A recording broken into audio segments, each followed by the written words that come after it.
Inihayag ni Ina Santos sa SMNI na maituturing na isang kabayanihan ang pagtulong sa kapwa na walang hinihinging kapalit, lalo na't hindi lamang para sa pamilya at para sa bansa, kundi kahit mismo sa kapwa OFW na masigit na nangangailangan ng tulong. Ayon kay Santos, nagsimula ang kanilang pagtulong ni Carmelita noong kasagsagan ng pandemic taong 2020 sa kapwa nilang OFW na apektado ng no pay leave, lockdown ng buong Macau at maraming Pinoy workers ang naapektuhan para sa kanilang pagkakakitaan. Dahil dito, agad gumawa ng paraan ng magkaibigan para matulungan ang isang sanggol na anak ng OFW para panggatas at diaper. Pero pag-post sa kanilang Facebook account, doon nabatid na marami pa palang anak ng mga Pinoy sa Macau ang nangangailangan din ng pagkain, gatas, diaper, medisina at iba pa.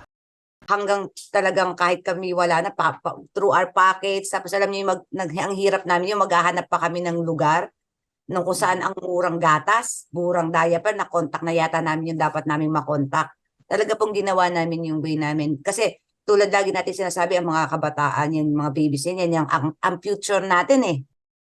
Yung ginagawa namin is binibili namin yung mga groceries para makatulong sa kanila. Hindi lang sa mga bata, kundi para na rin doon sa mga ka-OFW natin na wala talaga silang kakainin kung hindi natin sila aabutan ng mga pagkain. Gaya po ng mga bigas, mga delata, talagang umapaw po ng mga noodles dahil alam niyo naman dyan tayo makakamura, makakatipid para lang po matulungan lahat. Ayon din kay Ina, sa kabila ng paghihigpit ay naging hamon sa kanilang magkaibigan ang lumabas para lamang mag-grocery para sa mga anak ng mga Pinoy workers sa Macau, lalo na kasagsagan pa ng nakamamatay na sakit na COVID-19. Sa kabila ng maraming nangangailangan tulong, lumapit din sila sa mga kaibigan, kasamahan sa trabaho na may kakayahan na tumulong sa kapwa OFW. Hindi lang po mga amigas namin, mga best friend at mga kadekada dito sa Macau ang tumulong. Pati na rin po yung mga kasama ko sa trabaho na may mga posisyon. Talagang nagpadala po sila sa MPay ko na tinatawag natin dito. Dahil sa pagsisikap na makatulong sa kapwa OFW, si Carmelita tumanggap na rin siya ng parangal at pagkilala ng iba't ibang organisasyon sa Macau. Para kay Ina, ang ginagawang serbisyo para sa kapwa ay nagmula sa kanyang puso.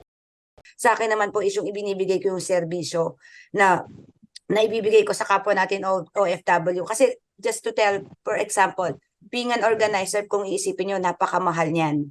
Yung mga, pero sa akin po, wala po yan, di po? Wala pong payment, walang kapalit. Basta kung humingi ng tulong sa akin ng mga kapwa natin OFW, I will give the help that I can give to them na wala kaming hihinging kapalit. Ako po sa serbisyo talaga. I mean, to the services. I go out and help. Ito naman ang pahayag ni Ina para sa kapwa niyang Pinoy na nasa abroad. Sana po ang mensahe ko, ako para inform me po, ang mensahe ko sa mga OFW is kahit nasaan po tayong bansa, sana po ay matuto tayong tumulong, not only from the heart, or not only from the bucket, but from the heart po talaga natin, dahil ang sarap po ng pakiramdam na nakakatulong ka sa kapwa mo po.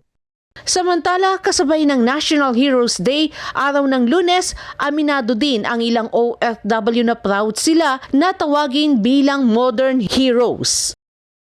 Proud na proud po tayo dahil ever since ang binigyan na ng mga OFW na bayaning buhay tuwing bumabalik, yun nga, 'di ba? Yan nga po ang natin. Maganda ang ng gobyerno sa atin na OFW. Maganda rin ang privilege. Siyempre, hindi basta-basta yung hirap ng buhay namin sa labas. Lahat ng paghihirap para sa pamilya, kailangan para makatulong. Kami po ay mga proud kami na tawagin na isa rin mga hero dati sa mga na-contribute namin.